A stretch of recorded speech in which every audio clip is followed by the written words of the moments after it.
दिल्ली में खाया जाने वाला हिमाचली सेब करीब 350 किलोमीटर दूर से आता है। यह सीधा खेत से आपकी थाली तक जल्दी पहुंचता है। अगर कोई सेब अमेरिका से आता है तो वह 12,000 किलोमीटर की दूरी तय करके आता है।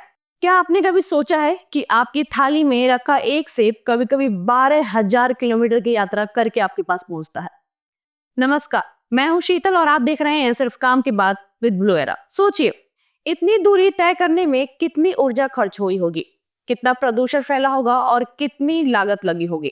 आज हम बात करने जा रहे हैं कि आपका खाना आपकी थाली तक पहुंचने से पहले कितनी दूरी तय करता है, जिसे कहते हैं फूड माइल्स।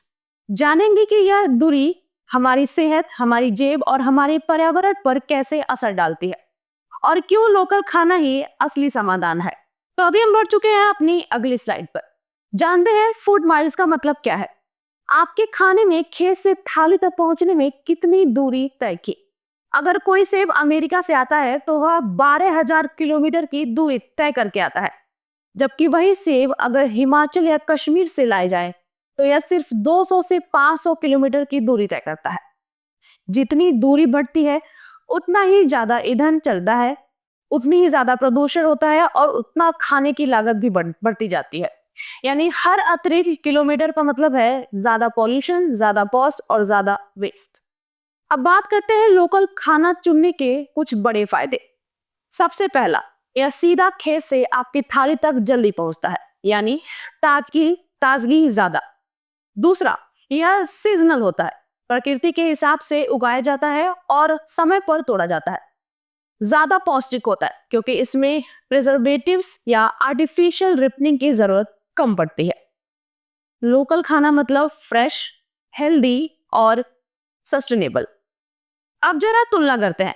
अगर आप लोकल सब्जी लेते हैं तो वह सिर्फ 50 से 100 किलोमीटर दूर से आती है। दिल्ली में खाया जाने वाला हिमाचली सेब करीब 350 किलोमीटर दूर से आता है, लेकिन वही इंपोर्टेड वाशिंगटन एप्पल सीधा अमेरिका से आता है, लगभग 12,000 किलोमीटर दूर से। यानी एक ही फल एक ही प्लेट में, लेकिन दूरी का फर्क 1000 गुना है। और उसी दूरी का असर आपकी थाली पर, आपकी जेब पर और हमारे पर्यावरण पर पड़ता है। लंबी दूरी तय करने वाले खाने के साथ एक और बड़ा समस्या है वेस्ट और कोल्ड चेन। जितनी लंबी सप्लाई चेन होगी उतनी ही ज्यादा खाने का खराब होना तय है। आज भी 30 से 40% फल और सब्जियां रास्ते में ही खराब हो जाते हैं। इनको ताजा रखने के लिए जहाज, ट्रक और कोल्ड स्टोरेज की जरूरत पड़ती है, और वह पूरी कोल्ड चेन अकेले ही लगभग 15% ग्लोबल एमिशंस के लिए जिम्मेदार है। यानी जितनी लंबी दूरी उतनी ही ज्यादा ऊर्जा, उतनी बर्बादी और उतनी ही ज्यादा प्रदूषण। अब सोचिए, अगर हम लोकल खाना चुनते हैं तो इससे कितने फायदे होते हैं। क्लाइमेट के लिए फायदेमंद है क्योंकि ट्रांसपोर्ट कम होगा और प्रदूषण भी कम होगा। अर्थव्यवस्था के लिए फायदेमंद है क्योंकि लोकल किसान को सीधा लाभ मिलेगा। और सबसे बड़ा फायदा है हमारी सेहत के लिए, हमें मिलेगा सीजनल, फ्रेश और टेस्टी खाना। यानी यह एक विन विन सिचुएशन है। धरती बचेगी, किसान कमाएगा और हमें मिलेगा पौष्टिक भोजन। तो अगली बार जब आप फल या सब्जी खरीदे, सिर्फ यह मत सोचिए कि यह क्या है, बल्कि यह भी सोचिए कि वह कहां से आया है। जितनी दूरी कम उतनी ही ताजगी ज्यादा, सस्टेनेबिलिटी बेहतर और कम्युनिटी का प्यार भी शामिल।